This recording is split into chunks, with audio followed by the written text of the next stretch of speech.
खड़ा ముందుకే వస్తురా కడేసినాక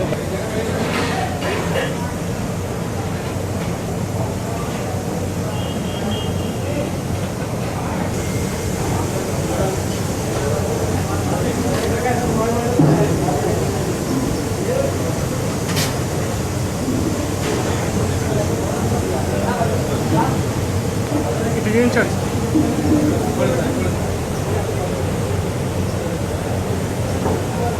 ఫ్రిడ్జ్లో పెట్టి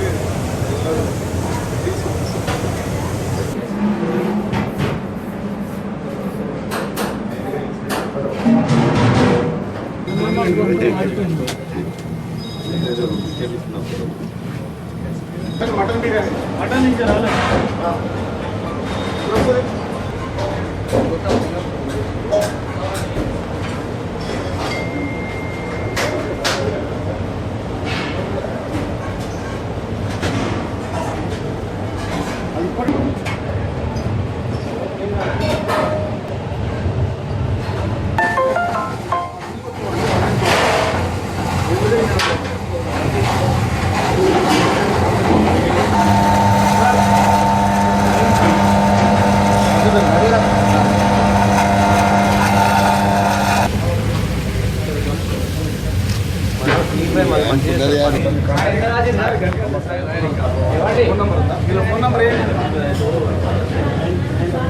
సర్కిల్ పరిధిలోని వనసలిపురం స్వాగత్ గ్రాండ్ హోటల్లో తనిఖీలు నిర్వహించడం జరిగింది. మా ఫుడ్ ఇన్స్పెక్టర్ మేఘం గారు, నేను సంయుక్తంగా. నిన్న ఒక కంప్లైంట్ రావడం జరిగింది. ఒక 5 విద్యార్థులు ఇక్కడ మటన్ బిర్యానీ తిన్న తర్వాత వాళ్ళకి స్టోర్ చేసిన మటన్ బిర్యానీ పీస్గా వచ్చిందని, బిర్యానీ వాసనతో కూడిన ముక్కలు వచ్చినాయని చెప్పేసి వాళ్ళు డయల్ 100కి కాల్ చేసి పోలీసులకు కంప్లైంట్ చేయడం జరిగింది.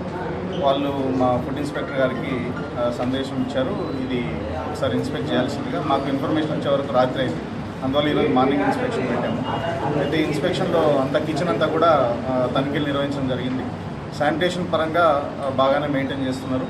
పోతే కొంత నిల్వ ఉంచిన ఆహార పదార్థం అనేది కనుక్కోవడం జరిగింది. అంటే రైస్, అది ఫ్రైడ్ రైస్ కోసం ఉపయోగిస్తారని చెప్తున్నారు వాళ్ళు. అది ఒకటి కనుక్కున్నాము. అదేవిధంగా టమాటాలు, కొన్ని కుళ్ళిపోయిన టమాటాలు సాస్ కోసం వాడుతున్నారు. ఈ రెండింటిని కనుక్కున్నందుకు గాను 10,000 రూపాయల జరిమానా విధించడం జరిగింది. ఇటువంటి రిపీట్ కాకుండా చూసుకోమని వార్నింగ్ కూడా ఇచ్చినాము. ఇటువంటి తనిఖీలు మళ్ళీ సడన్ ఇన్స్పెక్షన్స్ కూడా చేస్తామని చెప్పి వాళ్ళకి మేనేజ్మెంట్ వాళ్ళకి తెలియజేయడం జరిగింది. ఈ స్వాగత్ హోటల్ ఇది కొత్త కాదని చెప్తున్నారు కదా సార్ చాలామంది, ఎప్పుడూ జరుగుతూనే ఉంటాయండి ఇట్లా నీట్నెస్ అని? ఇప్పుడు మన దృష్టికి మొదటిసారి వచ్చింది. ఇంతకుముందు ఒకసారి కూడా నేను ఇన్స్పెక్ట్ చేసినప్పుడు అయితే కండిషన్స్ బాగానే ఉంటాయి. ఇప్పుడు ఈ గత 15 రోజుల నుంచి కమిషనర్ జనార్దన్ రెడ్డి గారి ఆదేశాల మేరకు మనం ఇన్స్పెక్షన్స్ చేస్తున్నాము. చాలా వరకు మెరుగుపడినాయి. అయినా కూడా 1-2 అంశాల్లో ఇంకా వీళ్ళు జాగ్రత్తలు తీసుకోవాల్సి ఉంది. ఈ మన నిల్వ ఉంచిన ఆహార పదార్థాలు అనేవి ఎట్టి పరిస్థితుల్లో ప్రజలకి సర్వ్ చేయొద్దని చెప్పి సూచించడం జరుగుతుంది. అదేవిధంగా మటన్, చికెన్ కూడా ఇన్స్పెక్ట్ చేయడం జరిగింది. నిల్వ ఉంచిన మటన్, చికెన్ మాత్రం ఇక్కడ లేదు. కానీ మన మటన్ 15 కేజెస్ ఇక్కడికి తీసుకురావడం జరిగింది వీళ్ళు. ఇప్పుడు ఆ 15 కేజెస్ కూడా మన స్లాటర్ హౌస్ నుంచి, చెంగిచెర్ల స్లాటర్ హౌస్ నుంచి తీసుకొచ్చి అక్కడి నుంచి ఒక ఏజెంట్ ద్వారా ఇక్కడికి రావడం జరిగింది. ఆ రిసిప్ట్లు కూడా చెక్ చేసినాము. చెంగిచెర్ల నుంచి తీసుకొచ్చిన దాని నుంచే వీళ్ళు గత 9 సంవత్సరాలుగా వాడుతున్నట్టు చెప్తున్నారు. మటన్ విషయంలో అయితే ఫ్రెష్గా ఉంది. మన ఫుడ్ ఇన్స్పెక్టర్ నేను కూడా అబ్జర్వ్ చేయడం జరిగింది. చికెన్ కూడా ఫ్రెష్ చికెన్ మాత్రమే ఇక్కడ ఉన్నది, నిల్వ ఉంచిన చికెన్ మాత్రం లేదు.